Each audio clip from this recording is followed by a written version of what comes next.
Hello aspirants, welcome to Arth Niti. ये है हमारा lecture 3 of polity series under prelims Niti programme. आज हम डिस्कस करने वाले हैं amendments to the Indian constitution. Amendment procedure क्या है, कौन अमेंडमेंट कर सकता है, प्रेसिडेंट के पास क्या पावर रहती है, क्या क्या ऐसे एस्पेक्ट्स हैं जो अमेंडिंग प्रोसीजर के साथ जुड़े हुए हैं, और साथ ही साथ इंडियन कॉन्स्टिट्यूशन को लिविंग डॉक्यूमेंट क्यों कहा जाता है, राइट।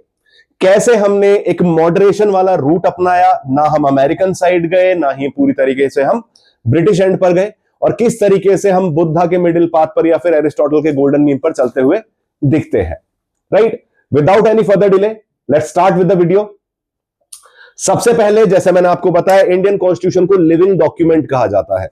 हमारे कॉन्स्टिट्यूशनल मेकर्स इतने समझदार थे कि इतना रिजिड ना बनाया जाए संविधान को, इतना रिजिड ना बनाया जाए कॉन्स्टिट्यूशन को, कि फ्यूचर में अगर नीड भी पड़ती है, सोसाइटी इवॉल्व हो रही है, पॉलिटिकल एस्पेक्ट्स इवॉल्व होंगे, इकोनॉमी इवॉल्व होगी, लोगों की डिमांड्स, लोगों की राइट्स के जो एस्पेक्ट है वो इवॉल्व होंगे, तो ऐसा नहीं होना चाहिए कि हमारा कॉन्स्टिट्यूशन जो है वो डिके में चला जाए। मतलब, या फिर ये बोल सकते हो कि हमारा सोशल और इकोनॉमिक डेवलपमेंट जो है वो पॉलिटिकल डेवलपमेंट से आगे निकल जाए। तो पॉलिटिकल डेवलपमेंट को अलाइंड रखने के लिए सोशल और इकोनॉमिक डेवलपमेंट के साथ हमारे कॉन्स्टिट्यूशनल मेकर्स ने यह मेक श्योर करा कि हमारा संविधान को अमेंड करने के प्रोसीजर जो रहे वो इतना ज्यादा रिजिड भी ना हो कि बिल्कुल अमेंड ही नहीं कर पा रहे हो, और इतना ज्यादा आसान भी ना हो जाए कि कभी भी कोई भी गवर्नमेंट आके, कोई भी लेजिस्लेचर आके लोगों के राइट्स उनसे छीन ले, राइट। इसलिए हम बोलते हैं कि हमारा डॉक्यूमेंट लिविंग है, लेकिन we have a perfect balance between rigidity and flexibility. मैंने फर्स्ट लेक्चर में जो सेलिएंट फीचर्स वाला लेक्चर था उसके अंदर मैंने आपको बताया था कि जो हमारा फर्स्ट सिंथेसिस था, 3 सिंथेसिस बताए थे मैंने आपको अपने इंडियन कॉन्स्टिट्यूशन के, उसमें से फर्स्ट सिंथेसिस यही था कि it is rigid as well as flexible. तो आज हम उसी की बात करेंगे, कैसे रिजिड है, कितना फ्लेक्सिबल है, अमेंडिंग प्रोसीजर क्या है, and so on so on. चलो लेट्स मूव फॉरवर्ड। सबसे पहले कॉन्स्टिट्यूशन जो हमारा डिजाइन किया गया है वो इस तरीके से डिजाइन किया गया है, या जो अमेंडमेंट प्रोसीजर हमारा डिजाइन किया गया है वो इस तरीके से डिजाइन किया गया है कि हम रिजिडिटी और फ्लेक्सिबिलिटी का एक सिंथेसिस क्रिएट कर सकें। जो मैंने आपको बताया, जो हमारे फाउंडर्स थे उन्होंने एक मिडिल पाथ चूज किया जिससे वो एक ऐसा डायनेमिक डॉक्यूमेंट बना सके जो दोनों एक्सट्रीम्स को अवॉइड करे, रिजिडिटी और फ्लेक्सिबिलिटी के दोनों एक्सट्रीम्स को अवॉइड करे। मतलब for example, if this is the extreme, this extreme is flexibility, this extreme is rigidity, तो we chose the middle path. इसलिए मैं बोल रहा था आपसे कि इधर you can call it Aristotle's golden mean और बुद्धास मिडिल पाथ। अब जब हम रिजिडिटी की बात करते हैं तो हम यूएस की बात करते हैं। यूएस 1776 में अपना कॉन्स्टिट्यूशन बनाकर तैयार हो गया था। तब से लेकर आज तक, मतलब आपको देखने को मिला 250 साल से ऊपर हो चुके हैं, अब तक केवल 25 अमेंडमेंट आए हैं वहां, 25। यूएस में 250 ईयर्स में केवल 25 अमेंडमेंट्स आए हैं। और ब्रिटेन की अगर मैं बात करूं, इनका तो रिटन कॉन्स्टिट्यूशन ही नहीं है, इनका एक अनरिटन कॉन्स्टिट्यूशन है। यहां पार्लियामेंट्री सोवरेनिटी पे फंक्शन करते हुए दिखते हैं आप। इसलिए ब्रिटेन की पार्लियामेंट के लिए कहा भी जाता है it can do everything except turning a man into a woman and woman into a man. तो उसके लिए अमेंडिंग प्रोसीजर कोई बहुत बड़ा टास्क नहीं है, वो जब चाहे अपने अनरिटन कॉन्स्टिट्यूशन को, ओरल कॉन्स्टिट्यूशन को अमेंड कर सकती है। तो एक्सट्रीमली रिजिड है, एक्सट्रीमली फ्लेक्सिबल है। तो वहां अमेंडिंग प्रोसीजर में कुछ भी नहीं चाहिए होता है, सिंपल मेजोरिटी से आपको एक लॉ पास करना है और आपको कॉन्स्टिट्यूशन अमेंड हो जाएगा।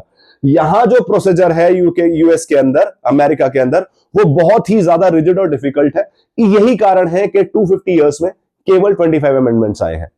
देखो, ना तो मैं यूएस बनना था, ना यूके बनना था, ना ब्रिटेन बनना था।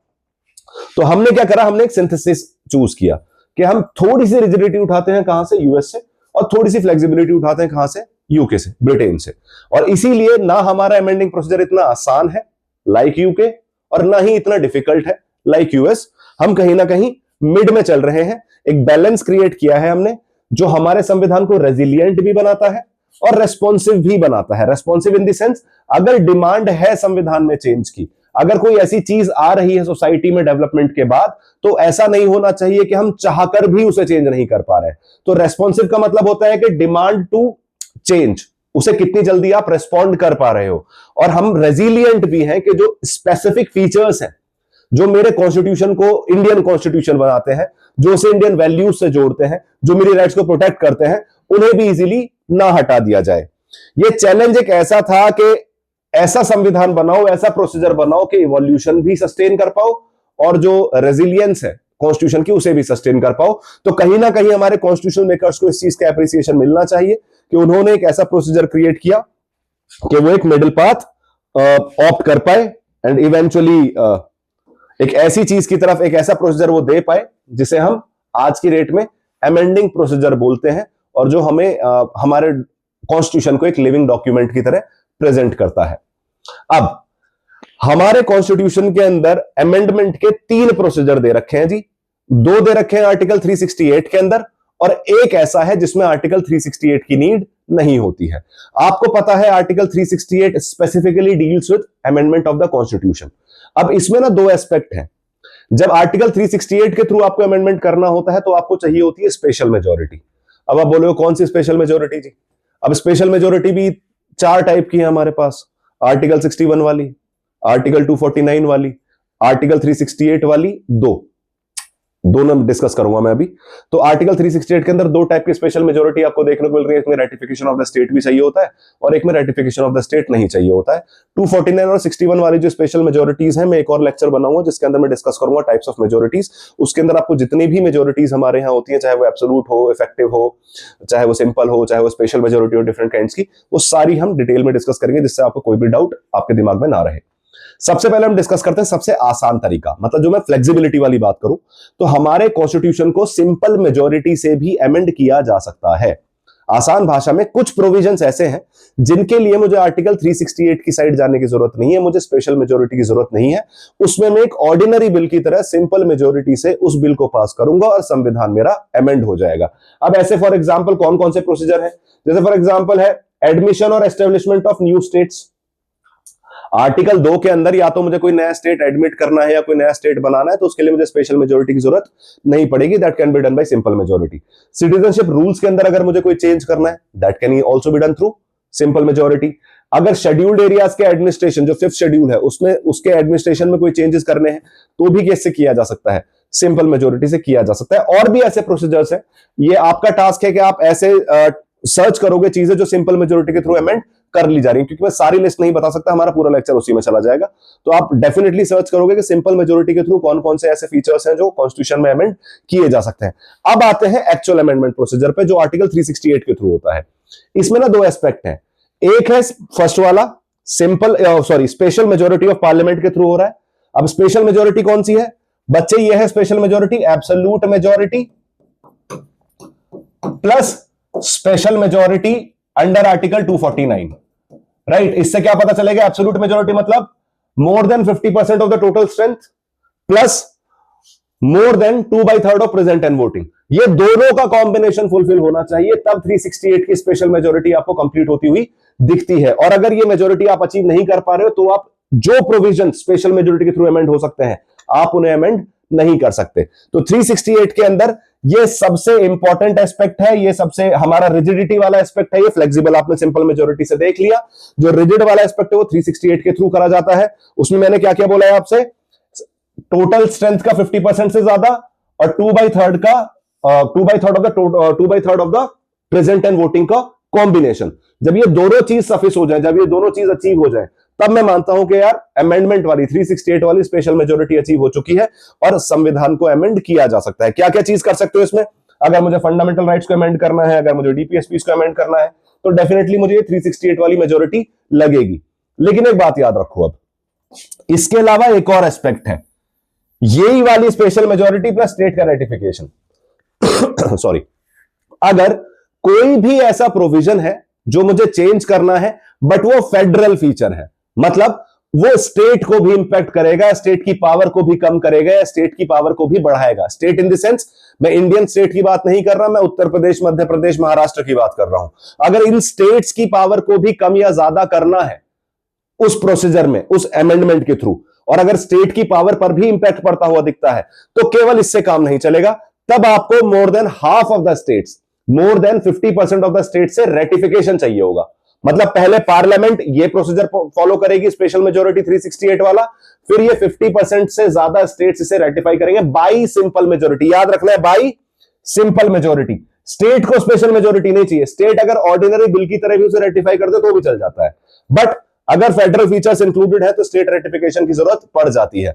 अब आपको क्या याद रखना है? अगर आपसे क्वेश्चन आता है कि इसमें से कौन कौन से ऐसे प्रोविजंस हैं जो जिसमें स्टेट रेटिफिकेशन की जरूरत पड़ेगी, तो आपको दिमाग में बस एक बात याद रखनी है कि क्या इस प्रोविजन के चेंज होने से स्टेट की पावर या स्टेट के किसी एस्पेक्ट पे फर्क पड़ रहा है। अगर हां, तो उसमें 50% से ज्यादा स्टेट्स के रेटिफिकेशन की जरूरत पड़ेगी। अगर नहीं, तो केवल वो पार्लियामेंट स्पेशल मेजोरिटी से पास कर सकता है विदाउट कंसल्टिंग द स्टेट्स और without any sort of ratification by the states. अब इसमें कौन कौन सी चीजें ऐसी आती हैं जहां स्टेट के रेटिफिकेशन की जरूरत पड़ती है? For example, election of the president, representation of the states in parliament. For example, Rajya Sabha के अंदर मुझे कोई चेंजेस करने हो तो काउंसिल ऑफ स्टेट्स है, वही स्टेट को रिप्रेजेंट कर रही है सेंट्रल पार्लियामेंट में, तो उसको भी हम किसके अंदर लेंगे? रेटिफिकेशन ऑफ द स्टेट्स के थ्रू। अगर कोई भी 7th शेड्यूल के अंदर मुझे चेंजेस करना है, 7th schedule is about the list, जो सब्जेक्ट मैटर्स है, union list, state list, concurrent list. अगर मुझे ये मैटर्स चेंज करने हैं तो डेफिनेटली इसमें आपकी स्टेट लिस्ट से अगर आप कुछ निकालने की कोशिश करोगे या कंकरेंट लिस्ट से आप कुछ यूनियन लिस्ट में डालोगे तो स्टेट की पावर कम हो रही है, तो उसके लिए भी मुझे क्या चाहिए? स्टेट रेटिफिकेशन की जरूरत डेफिनेटली पड़ेगी। तो सिंपल सा लॉजिक है, अगर फेडरल फीचर्स इंपैक्ट हो रहे हैं तो स्टेट रेटिफिकेशन चाहिए स्पेशल मेजोरिटी के साथ, अगर नहीं हो रहा तो सिंपल पार्लियामेंट स्पेशल मेजोरिटी से अमेंड कर सकता है। I guess I am very clear with it. इससे ज्यादा आपको जरूरत भी नहीं है सुनने की और मुझे बोलने की, तो आई गेस आप समझ चुके हैं। आगे बढ़ते हैं। जर्नी क्या है? ये प्रोसीजर जो है हमारा अमेंडमेंट का, ये कैसा देखने को मिलता है? हमारा अमेंडमेंट प्रोसीजर कहां से स्टार्ट होगा, क्या क्या चीजें हैं? सबसे पहले आपको समझने की जरूरत है कि जब हम अमेंडमेंट प्रोसीजर की बात करते हैं तो ये केवल पार्लियामेंट में ही स्टार्ट हो सकता है। अमेंडमेंट प्रोसीजर की जो पावर है या जो अमेंडमेंट ऑफ द कॉन्स्टिट्यूशन की पावर है, वो केवल किसके पास है? पार्लियामेंट के पास है। अब कुछ चीजें ऐसी हैं जो प्रीलिम्स के पर्सपेक्टिव से आपको याद रखनी है, जो फैक्चुअल एस्पेक्ट्स हैं इसके, जैसे एक तो किसी भी हाउस में स्टार्ट कर सकते हो आप। द पार्लियामेंट्री जो अमेंडमेंट प्रोसीजर है, it can be started in either house of the parliament, either in Lok Sabha और इन राज्यसभा। ऐसा नहीं है कि लोकसभा में ही स्टार्ट होना या राज्यसभा में, जहां जैसी इच्छा, जैसी जिसकी सोच, वहां से स्टार्ट कर दो। अगर राज्यसभा वालों को लग रहा है जी हमें बदलाव लाना है तो वो राज्यसभा में स्टार्ट हो जाएगा। लोकसभा में अगर इनिशिएट किया गया तो लोकसभा से भी हो सकता है, कोई दिक्कत की बात नहीं। ये कोई मिनिस्टर भी कर सकता है और प्राइवेट मेंबर भी कर सकता है। देखो, ये बहुत बड़ा डाउट रहता है कि यार अमेंडमेंट जैसी बड़ी चीज तो शायद मिनिस्टर ही करेगा, केवल प्राइवेट मेंबर नहीं कर पाएगा। नहीं, ऐसा नहीं है। प्राइवेट मेंबर भी कॉन्स्टिट्यूशन अमेंडमेंट बिल को इंट्रोड्यूस कर सकता है। अब ये प्राइवेट मेंबर कौन है? वो एमपीज, वो राज्यसभा और लोकसभा के मेंबर जो मिनिस्टर नहीं है, उन्हें हम कहते हैं प्राइवेट मेंबर। और मिनिस्टर तो नाम से समझ ही आ रहा है तुम्हें कि जो काउंसिल ऑफ मिनिस्टर्स का हिस्सा है वो मिनिस्टर है। तो प्राइवेट मेंबर भी कर सकता है इस बिल को इनिशिएट और मिनिस्टर भी कर सकता है। साथ के साथ प्रायर परमिशन प्रेसिडेंट की नहीं चाहिए होती है जब कॉन्स्टिट्यूशन अमेंडमेंट बिल इंट्रोड्यूस किया जाता है। 3 चीज बोली, किसी भी हाउस में स्टार्ट हो सकता है पार्लियामेंट के, प्राइवेट मेंबर भी कर सकता है और मिनिस्टर भी कर सकता है, और प्रेसिडेंट की प्रायर परमिशन की रिक्वायरमेंट नहीं होती है जब आप कॉन्स्टिट्यूशन अमेंडमेंट बिल इंट्रोड्यूस करते हो in either house of the parliament. दूसरी चीज, दोनों हाउसेस को सेपरेटली पास करना पड़ता है स्पेशल मेजोरिटी से। ये कौन से प्रोसीजर की बात चल रही है? ये स्पेशल मेजोरिटी वाले अमेंडमेंट प्रोसीजर की बात चल रही है। आप ऐसा नहीं है कि लोकसभा ने पास नहीं करा, राज्यसभा ने पास कर दिया, राज्यसभा ने पास नहीं करा, लोकसभा ने पास कर दिया तो चल जाएगा। नहीं, दोनों हाउसेस को स्पेशल मेजोरिटी से पास करना पड़ेगा। वापस रिपीट कर रहा हूं, स्पेशल मेजोरिटी कौन सी? more than 50% of total strength plus 2/3 of more than 2/3 of present and voting, मतलब एब्सोल्यूट मेजोरिटी प्लस आर्टिकल 249 वाली स्पेशल मेजोरिटी का कॉम्बिनेशन, वो दोनों हाउसेज में होना चाहिए। अगर नहीं हो रहा है तो वो कॉन्स्टिट्यूशन अमेंडमेंट बिल पास नहीं होगा। क्यों? क्योंकि ज्वाइंट सिटिंग का प्रोविजन नहीं होता है। कॉन्स्टिट्यूशन अमेंडमेंट बिल में किसी भी तरीके से ज्वाइंट सिटिंग का कोई प्रोविजन देखने को नहीं मिलता है। आपको अगर पास करना है तो दोनों हाउसेस को अलग अलग ही पास करना पड़ेगा। ऐसा नहीं हो सकता कि जी ब्लॉकेड आ गया है तो ऐसा करते हैं कि जी जॉइंट सिटिंग कर लेते हैं और उसके बाद फिर पास कर देंगे ना, ये लॉजिक फिट नहीं होता कॉन्स्टिट्यूशन अमेंडमेंट बिल पे। अगर बिल के अंदर फेडरल प्रोविजंस हैं जैसा मैंने आपको बताया तो उसमें 50% से ज्यादा स्टेट्स की रेटिफिकेशन भी लगेगी जो उसे सिंपल मेजोरिटी से पास करेंगे। हमने ऑलरेडी डिस्कस कर लिया। एक बार जब ये तीनों चीजें हो जाती हैं फिर ये बिल जाता है प्रेसिडेंट के पास उनकी एसेंट के लिए। अब प्रेसिडेंट को इस बिल का एसेंट देना पड़ता ही है। ही मस्ट और she must give their assent towards constitution amendment bill. ना वो उसे विदहोल्ड कर सकते, ना वो उसे वापस भेज सकते।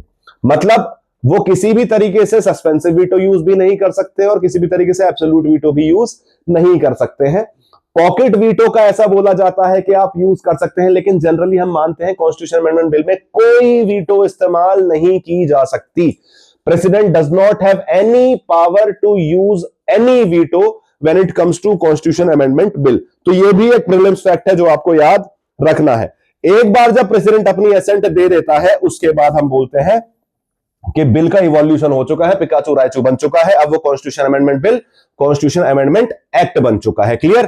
तो ये 5 जो स्टेजेस हैं आप ये याद रखो, इसमें कुछ प्रीलिम्स फैक्ट लिखे हैं वो भी याद रखो। स्टार्टिंग से मैंने आपको बताया दोनों हाउसेस में जा सकता है, प्राइवेट मेंबर मिनिस्टर दोनों ला सकते हैं, प्रेसिडेंट की प्रायर रिक्वायरमेंट नहीं है, ज्वाइंट सीटिंग का प्रोविजन एग्जिस्ट नहीं करता है, अगर फेडरल फीचर है तो स्टेट का रेटिफिकेशन भी चाहिए, प्रेसिडेंट के पास कोई वीटो नहीं होती है, प्रेसिडेंट को एसेंट देनी ही पड़ती है, और जब प्रेसिडेंट एसेंट दे देता है तो ये कॉन्स्टिट्यूशन अमेंडमेंट बिल आपका बन जाता है कॉन्स्टिट्यूशन अमेंडमेंट एक्ट। चलो आगे बढ़ते हैं। अब आपको यह देखने को मिलेगा कि क्या पार्लियामेंट की जो पावर है अमेंडमेंट की ये एब्सोल्यूट है।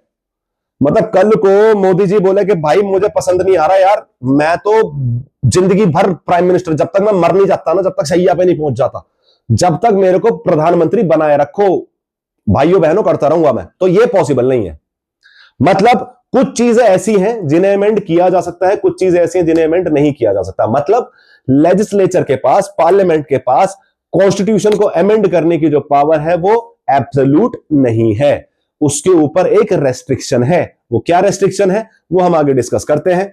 तो सबसे पहले तो इसका क्वेश्चन का जवाब क्या है कि जी क्या एब्सोल्यूट है? आंसर इज नो, एब्सोल्यूट नहीं है।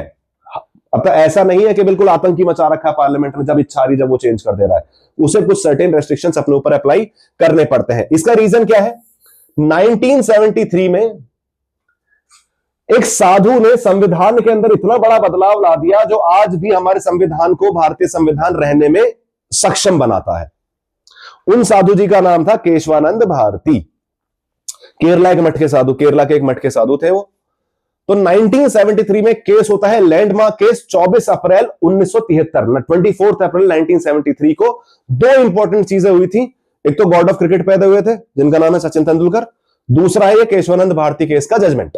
राइट, ये दो चीजें आपको 24 अप्रैल 1973 को होती हुई दिखती हैं, और इसके बाद से पूरी तरीके से एक रेस्ट्रिक्शन क्रिएट कर दिया गया पार्लियामेंट के ऊपर कि तुम्हारे पास एब्सोल्यूट पावर नहीं है अमेंडमेंट की, आपके ऊपर एक सर्टेन रेस्ट्रिक्शन लगाया जाएगा, और वो रेस्ट्रिक्शन है बेसिक स्ट्रक्चर का, कि आप बेसिक स्ट्रक्चर नहीं हिला सकते भाई। आप अमेंड करो जो आपको करना है, लेकिन अगर वो बेसिक स्ट्रक्चर, अगर जो कोर आइडियाज हैं, जो कोर कंसेप्ट है संविधान के, उन्हें चेंज नहीं कर सकते।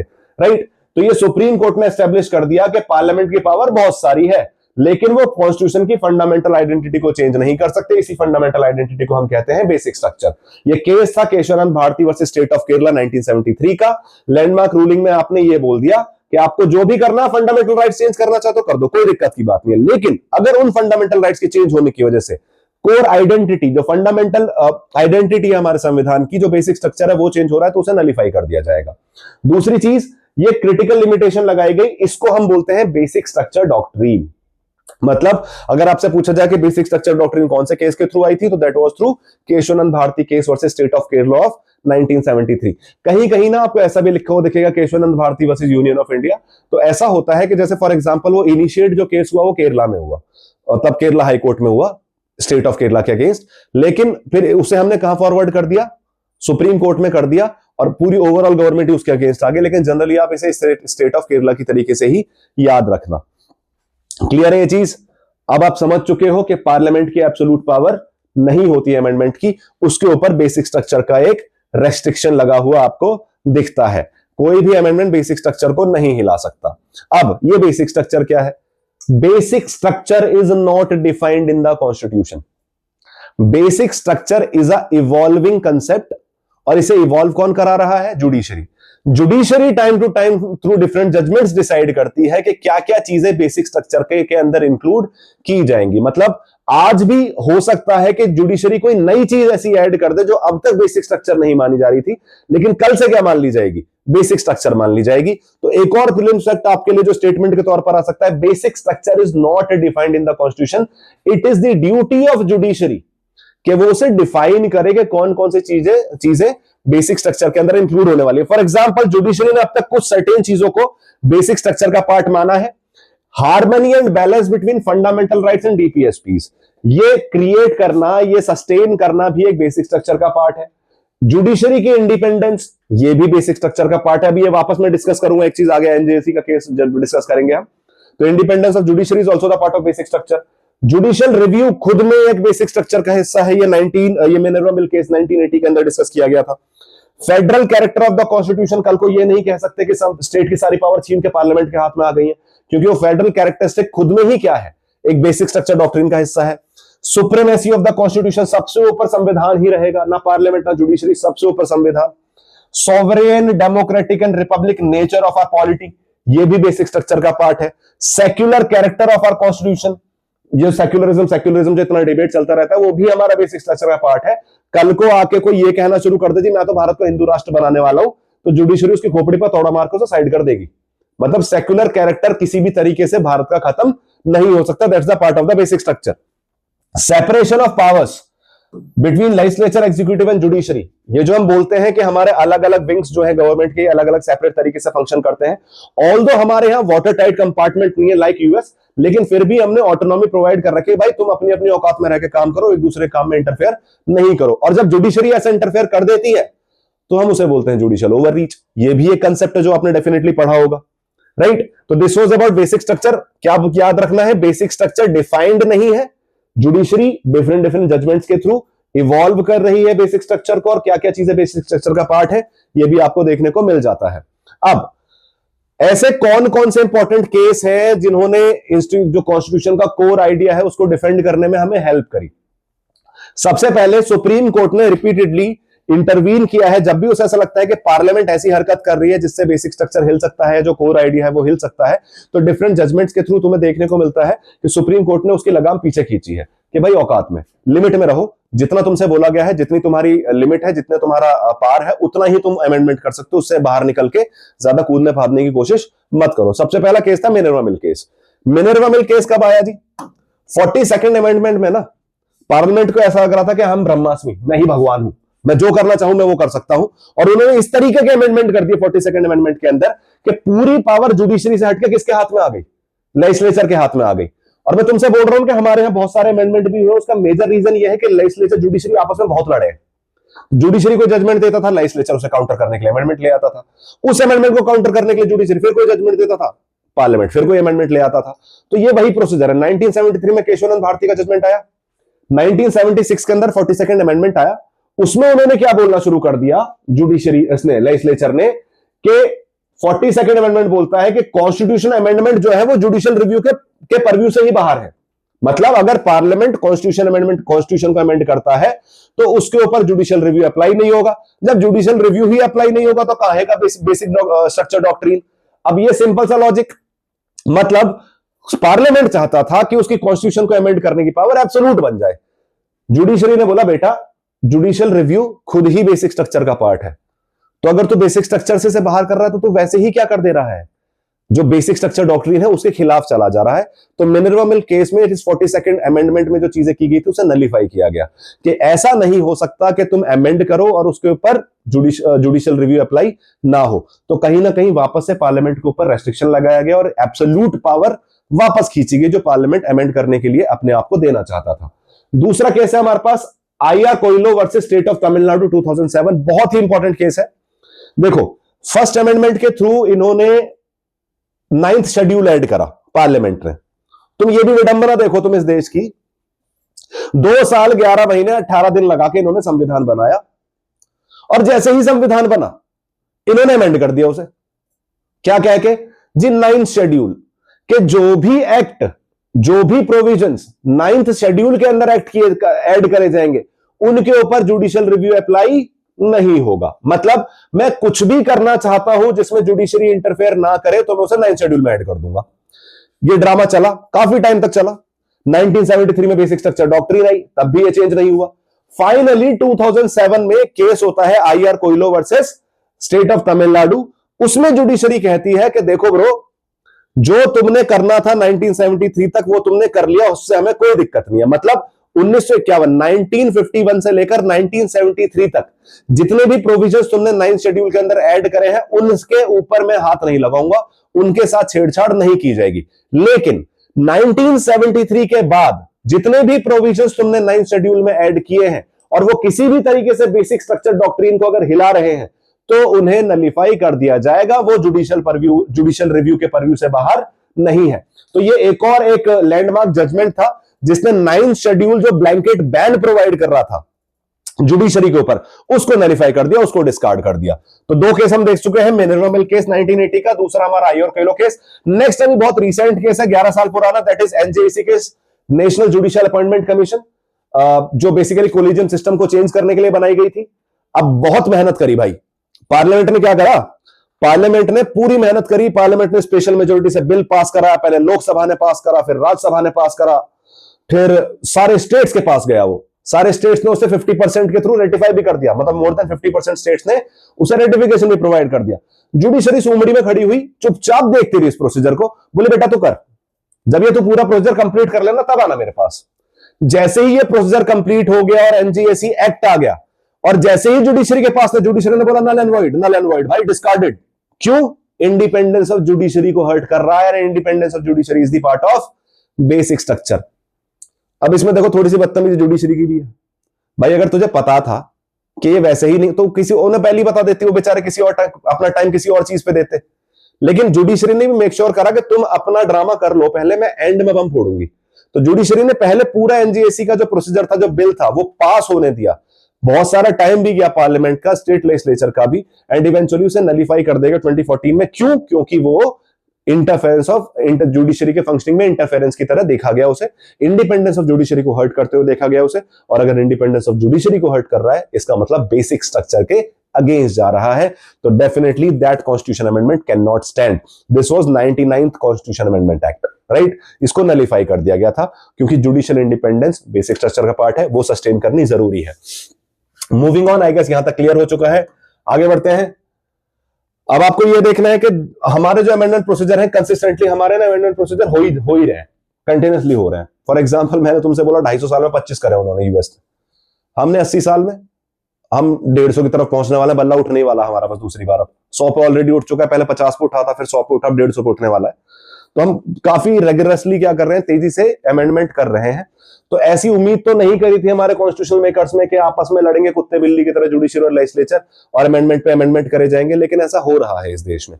तो हमारे यहाँ काफी सारे अमेंडमेंट्स आए हैं, जो कुछ तो जरूरी थे डेफिनेटली, जो हमारी एस्पिरेशंस है, देश की एस्पिरेशंस है, लोगों की एस्पिरेशंस है, उनको एकोमोडेट करने के लिए, लेकिन कुछ को डेफिनेटली अवॉइड किया जा सकता था। अब हम डिस्कस करते हैं ऐसे कौन कौन से इंपॉर्टेंट अमेंडमेंट्स हैं। सबसे पहला जो अमेंडमेंट है हमारे पास, वो है फर्स्ट अमेंडमेंट। इसके अंदर ना दो चेंजेस किए गए, आर्टिकल 15 क्लॉज 4, मतलब article 15 clause 4 and article 16 clause 4, जो स्पेशल प्रोविजंस बनाए गए socially and educationally backward classes के लिए। ये जो आज की डेट में आप रिजर्वेशन देखते हो एससी एसटीज का, ये फर्स्ट अमेंडमेंट के थ्रू ऐड किया गया था। मतलब आपने आर्टिकल 15 में क्लॉज 4 ऐड कर दिया, आर्टिकल 16 में क्लॉज 4 ऐड कर दिया कि जितने भी सोशली एंड एजुकेशनली बैकवर्ड लोग हैं उनके लिए स्पेशल प्रोविजंस बनाए जाएंगे। साथ के साथ आपने 9th शेड्यूल ऐड कर दिया, जिसके बारे में अभी आपसे मैं बता रहा था। तो 15 क्लॉज 4, 16 क्लॉज 4, ये रिजर्वेशन की बात करते हैं to social and educational backward classes, और साथ में हमारे पास आ गया 9th शेड्यूल। टोटल ओरिजिनली हमारे यहाँ 8 शेड्यूल थे, 9वां शेड्यूल जो है वो पहले अमेंडमेंट के साथ ही जोड़ दिया गया। उसके बाद जो नेक्स्ट इंपॉर्टेंट अमेंडमेंट आया, दैट वाज 42nd अमेंडमेंट 1976 में। इसे हम मिनी कॉन्स्टिट्यूशन भी कहते हैं। इसने प्रीएम्बल के अंदर कुछ सर्टेन चेंजेस लेके आए, इसने सोशलिस्ट टर्म ऐड करा, सेक्युलर टर्म ऐड करा।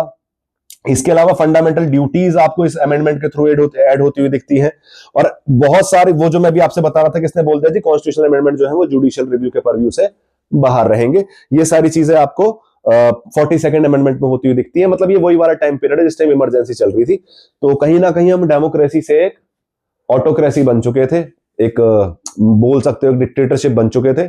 उस टाइम पे हमारे खुद के व्लादिमीर पुतिन पैदा हुए थे इंदिरा गांधी की कोख से, जिनका नाम था संजय गांधी।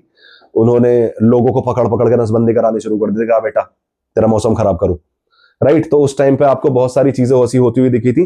तो उस टाइम पे Bharat was not functioning as a democracy, और उस टाइम पे वो उसका एग्जांपल हमारे पास इस अमेंडमेंट में भी देखने को मिल जाता है। इसके बाद हमारे पास जो इंपॉर्टेंट अमेंडमेंट है 44th अमेंडमेंट है 1978 का। तो जो जो बदतमीजियां 42nd अमेंडमेंट में की गई थी, उस मेजोरिटी ऑफ द बदतमीजियों को करेक्ट कर दिया गया था 2 साल बाद 44th अमेंडमेंट में। इसके अंदर सर्टेन चीजें क्या थी कि जो इमरजेंसी जिस वजह से लगी, तुमने क्या बोला जी इंटरनल डिस्टर्बेंसेस की वजह से इमरजेंसी लगा दी, तो इन्होंने सोचा 44th अमेंडमेंट के अंदर ना रहेगा बांस ना बचेगी बांसुरी, तो सीधा सीधा ऐसा करो इंटरनल डिस्टर्बेंसेस को ही हटा दो और उसको रिप्लेस कर दो किसके साथ? आर्म्ड रिबेलियन के साथ। तो आर्टिकल 352 के अंदर दो तीन चेंजेस किए गए कि एक तो कैबिनेट रिक्वेस्ट, रिटर्न रिक्वेस्ट के बिना इमरजेंसी नहीं लगा सकता प्रेसिडेंट। दूसरी चीज, इंटरनल डिस्टर्बेंस कुछ नहीं है, बड़ी ही वेग सी टर्म है यार ये, इसकी जगह आर्म रिबेलियन टर्म इंप्लाई करो। दूसरी चीज, आर्टिकल 20 और 21 इवन ड्यूरिंग नेशनल इमरजेंसी ये नहीं हटाई जा सकती। तुम सारी फंडामेंटल राइट्स हटा दो, लेकिन आर्टिकल 20 और 21 तब भी सस्टेन करेंगे, इन्हें डिस्कार्ड नहीं किया जा सकता है, तब भी लोगों के पास ये रहती है। जो राइट टू प्रॉपर्टी है उसे फंडामेंटल राइट से हटा के आर्टिकल 300A में ऐड कर दिया गया, एक कॉन्स्टिट्यूशनल राइट बना दिया गया, एक लीगल राइट बना दिया गया। ये भी एक इंपॉर्टेंट अमेंडमेंट का एस्पेक्ट है जो 1978 में हमें देखने को मिला था। आई गेस यहां तक क्लियर है, आगे बढ़ते हैं। इसके अलावा 52nd अमेंडमेंट बहुत इंपॉर्टेंट है, अमेंडमेंट है, इसे हम बोलते हैं एंटी डिफेक्शन लॉ के लिए, या कि एक कंसेप्ट है, एक गयालाल करके एक इंसान था हरियाणा के अंदर एमएलए, उसने एक ड्रामा करा कि वो सुबह उसने एक पार्टी ज्वाइन करी, ब्रेकफास्ट पे किसी से बात करी, दूसरी पार्टी में चला गया, लंच पे दूसरी पार्टी से बात करी, फिर उस पार्टी में चला गया, इवनिंग में भाई ने कुछ 2-3 पैग मार लिए, उसका फिर मूड चेंज हो गया, उसने फिर वो तीसरी पार्टी में चला गया। तो हमारा एक नया वो बन गया, कोर्ट बन गया, आया राम गया राम। फिर हमें लगा यार अगर ऐसे ही होता रहा फिर तो पार्लियामेंट या स्टेट लेजिस्लेचर कभी स्टेबल रह ही नहीं पाएगी। इस वजह से एक एंटी डिफेक्शन लॉ लाया गया 1985 के अंदर थ्रू 52nd अमेंडमेंट, कि यार किसी भी तरीके से अगर पॉलिटिकल पार्टी को आप क्रॉस करते हो आफ्टर सर्टेन लिमिट, जो हम एंटी डिफेक्शन लॉ के अंदर एडीएल के अंदर डिस्कस करेंगे, कि अगर सर्टेन नंबर से कम नंबर्स एक पार्टी छोड़ के दूसरी पार्टी में जाते हैं, या पॉलिटिकल पार्टी चेंज करने की बात चल रही है, कोएलिशन की नहीं, कोएलिशन आप चेंज कर सकते हो लेकिन पार्टी अपनी नहीं बदल सकते इलेक्शन के बाद। तो अगर आप ऐसा करते हो तो आपको फिर डिस्क्वालीफाई कर दिया जाएगा, बेटा दोबारा इलेक्शन लड़के आओ। इस इलेक्शन को नलीफाई कर दिया जाता है, क्योंकि तुम जिस पार्टी के टिकट से लड़े थे उस पार्टी को तुमने छोड़ दिया। लोगों ने तुम पे इसलिए भरोसा दिखाया क्योंकि तुम किसी पर्टिकुलर सिंबल पर लड़ रहे थे, अगर तुम वो सिंबल ही छोड़ दे रहे हो तो तुम्हारा वो जो इलेक्शन है उसे नलीफाई कर दिया जाएगा, जिससे क्या हो, थोड़ी सी स्टेबिलिटी भी रहे और लोग केवल पैसे के नाम पर, पोर्टफोलियो के नाम पर, मिनिस्ट्री के नाम पर अपनी पार्टियां ना बदलते घूमे। तो ये 52nd अमेंडमेंट के टाइम पर भी आपको एडीएल आता हुआ दिखाता है, एंटी डिफेक्शन लॉ। उसके बाद आपको 61 अमेंडमेंट 1989 में, इसमें हमारी जो वोटिंग एज थी 21 साल से घटाकर 18 साल कर दी गई थी, ये भी एक इंपॉर्टेंट था। 73rd and 74th amendment are very very important when its come to decentralised government, democratic decentralisation. इसमें हमने पंचायती राज और urban local bodies, municipal corporations, municipalities, nagar palikas, ये सब एस्टेब्लिश करी और एक डेमोक्रेसी का नया चैप्टर खोला भारत के अंदर। गांधी जी के सपने को पूरा करा हमने, बेसिकली लोकल सेल्फ गवर्नमेंट का आर्टिकल 40 जो हमसे बोलता है, पंचायती राज के सपने को कंप्लीट करा। उसके बाद 86th अमेंडमेंट, ये भी बहुत इंपॉर्टेंट अमेंडमेंट है, इसने राइट टू एजुकेशन को फंडामेंटल राइट बनाया। आर्टिकल 21A आपको ऐड होता हुआ दिखता है 2002 के अंदर। मतलब बेसिकली हर किसी बच्चे का राइट है 6 से 14 साल के कि वो स्कूल जा सके और उसे free and compulsory education provide की जाए। तो पढ़ेगा भारत तभी तो बढ़ेगा भारत। तो ये हमें 2002 में जाकर रियलाइज हुआ अटल बिहारी वाजपेयी जी को, तो उन्होंने 2002 में ये फंडामेंटल राइट ऐड करी आर्टिकल 21A के अंदर। आगे देखते हैं अब क्रिटिसिज्म क्या क्या है। अब ये जो अमेंडमेंट प्रोसीजर है इसको किस तरीके से क्रिटिसाइज किया जा सकता है। देखो, पहला क्रिटिसिज्म तो ये है कि यार फालतू में कुत्ते बिल्ली की तरह लड़के जबरदस्ती नंबर ऑफ अमेंडमेंट्स मत बढ़ाओ। अगर तुम्हें लगता है कि किसी चीज को नहीं है जरूरत तो ईगो पे नहीं लेना है अपनी, कि भाई इंदिरा गांधी ने ईगो पे ले लिया, कैसे कहते जुडिशरी ने अपनी ईगो पे ले लिया, ये कौन है कि कल की आई लड़की हमें धमकी दे रही है। तो ऐसे ईगो में करोगे तो नंबर ऑफ अमेंडमेंट्स बढ़ेंगे। तो ये एक बहुत बड़ा प्रॉब्लम थी हमारे साथ। अब वो रिलेटिवली फिर भी कम दिखती है, लेकिन 1970s, 1960s, 1980s वाला जो टाइम पीरियड था, इसमें काफी हद तक जुडिशरी वर्सेस लेजिस्लेचर, स्पेशली जब तक 1973 वाला केस नहीं हुआ, जब तक बेसिक स्ट्रक्चर वाला केस नहीं हुआ था ना, तब तक तो मेजोरिटी ऑफ द अमेंडमेंट्स जो आए हैं वो लेजिस्लेचर वर्सेस जुडिशरी की टसल की वजह से ही आए हैं। तो ये बहुत बड़ा एक क्रिटिसिज्म है, आज की डेट में होल्ड नहीं करता ये, लेकिन 1973 से पहले बहुत इंपॉर्टेंट एस्पेक्ट था जिसकी वजह से मेजोरिटी ऑफ द अमेंडमेंट्स आपको आते हुए दिखते थे। इसके अलावा क्या क्या क्रिटिसिज्म देखने को मिलते हैं कि भाई तुमने स्टेट को कोई पावर ही नहीं दिया, स्टेट के हाथ में तुमने क्या दे दिया, एक लॉलीपॉप दे दिया कि बेटा जब तुझे लेजिस्लेटिव काउंसिल ऐड करनी हो या अबॉलिश करनी हो तब तू इनिशिएट कर लियो, उसके अलावा ठन गोपाल बाबा जी का ठुल्लू, उसके अलावा कुछ नहीं मिलेगा तुझे। बाकी सारी पावर किसके पास है? पार्लियामेंट के पास है। तो आपने अमेंडमेंट के पर्सपेक्टिव में किसी भी तरीके से स्टेट को कोई पावर दी ही नहीं है। तो amendment procedure is also unitary feature. जो मैं तुमसे बोल रहा था फेडरल और यूनिटरी फीचर्स में से, तो जहां सेंटर के पास ज्यादा पावर हो यूनिटरी, जहां स्टेट के पास रिलेटिवली थोड़ी सी पावर वो फेडरल। तो हम क्या बोल रहे हैं, यहां अमेंडमेंट प्रोसीजर में सारी पावर किसके पास? पार्लियामेंट के पास। That's also a unitary feature. दूसरा क्रिटिसिज्म क्या है? पार्लियामेंट डोमिनेट, जो मैं ऑलरेडी बता चुका हूं, सारे पार्लियामेंट ही बनाता है, पार्लियामेंट से ही इनिशिएट हो सकता है। रेटिफिकेशन का कोई टाइमलाइन फिक्स नहीं करा तुमने। स्टेट कितने टाइम में, 50% से ज्यादा स्टेट कितने टाइम में उस अमेंडमेंट को रेटिफाई करेंगे, इसकी कोई टाइम लिमिट नहीं है। तो ऐसा भी हो सकता है कि एक अमेंडमेंट बिल पास हुआ, उसके बाद वो रेटिफिकेशन के लिए रोता बिगोता बेचारा स्टेट्स में घूम रहा, उसे कोई पास ही नहीं करके दे रहा है ना, तो वो भी एक दिक्कत है, टाइम लिमिट सेट करनी चाहिए थी।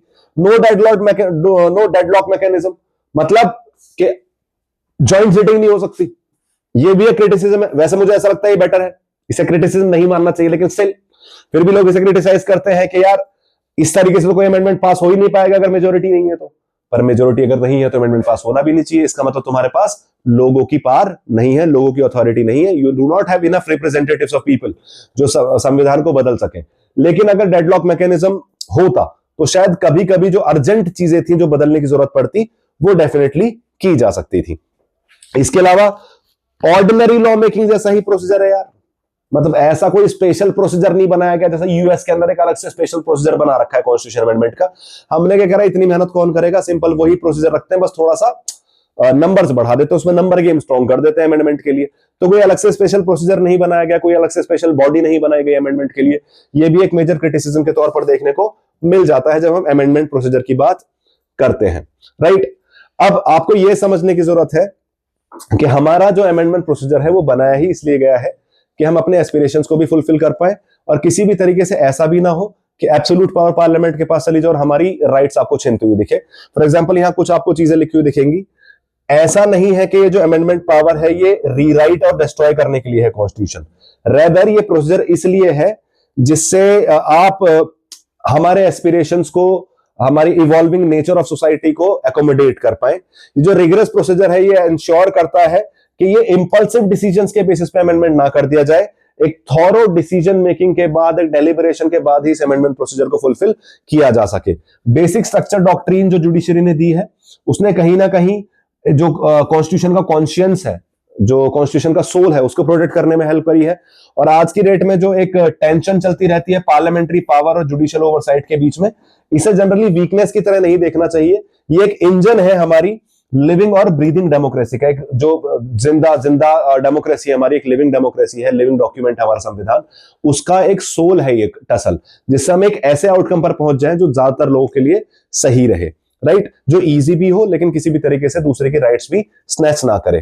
तो इंडिया अमेंडमेंट प्रोसेस जो है वो हमारी नेशन की कोर फिलॉसफी को रिप्रेजेंट करता है, अथॉरिटी दिखाता है इलेक्टेड गवर्नमेंट की, एज वेल एज सुप्रीमेसी दिखाता है कॉन्स्टिट्यूशनल विजन की, right. This was about amendment procedure and I guess आपको समझ में आ चुकी होगी ये बात।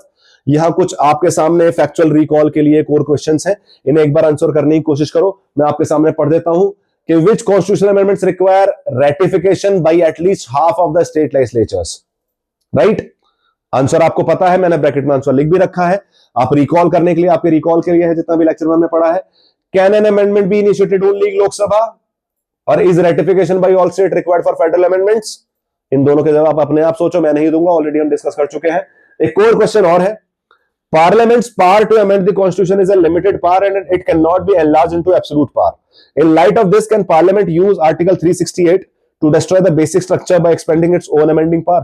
ये मेंस ओरिएंटेड क्वेश्चन है, जो बच्चे हमारे साथ जुड़े हुए हैं, नॉट जस्ट फॉर प्रीलिम्स नीति but for the larger aspect, for the longer aspect, वो डेफिनेटली इस चीज को अटेम्प्ट करें। तो this was all about amendment procedure of Indian constitution and I guess आपको काफी क्लैरिटी भी आ चुकी होगी इस चीज को देखकर। तो जो नेक्स्ट आने वाले लेक्चर्स है उसमें हम टाइप ऑफ गवर्नमेंट डिस्कस करने वाले हैं, टाइप्स ऑफ मेजॉरिटीज डिस्कस करने वाले हैं। उसके अलावा हम फिर उसके बाद हम यूनियन एंड टेरिटरीज पे अपना जो मेन प्रोविजंस है उनकी तरफ पहुंचेंगे, सिटीजनशिप जैसी चीजें डिस्कस करेंगे।